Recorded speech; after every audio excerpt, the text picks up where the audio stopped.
If you could just speak a little bit to kind of the vote yesterday, both really high-profile messaging priorities for the GOP's leadership, Israel.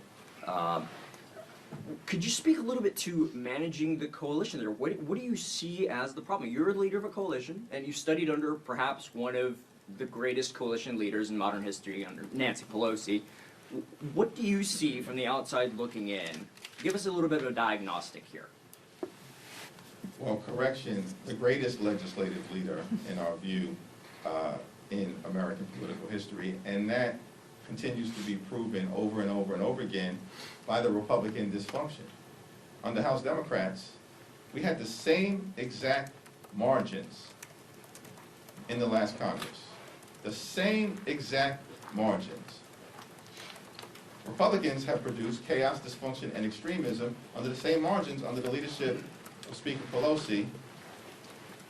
We produced the American Rescue Plan, shots in arms, money in pockets, kids back in school, the Infrastructure Investment and Jobs Act, which will create millions of good-paying jobs and clean water in every single community. Gun safety legislation for the first time in 30 years that will save lives.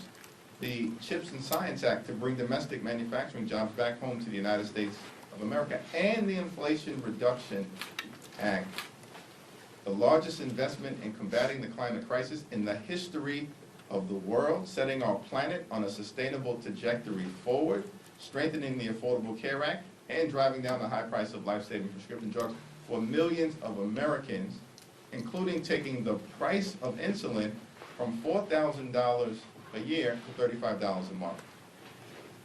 Democrats under the leadership of President Biden and Speaker Pelosi, partnering with Senate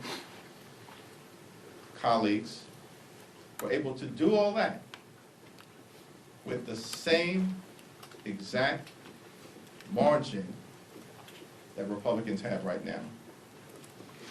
As House Democrats, we actually care about governing. That's the difference.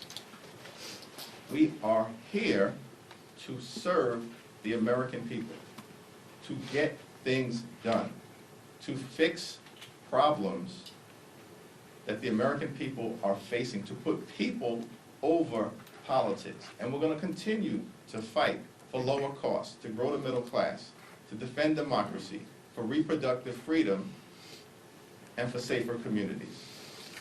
And in that quest, we will always have exuberant conversations with each other. We don't run away from that. We embrace it. But then at the end of the day, what we do on our side is to exercise common sense and find the highest common denominator so we can advance the ball for the American people and then live to fight another day with respect to what has been left behind. That's our approach. And it has worked for the American people. And this my way or the highway approach by the extreme MAGA Republicans is failing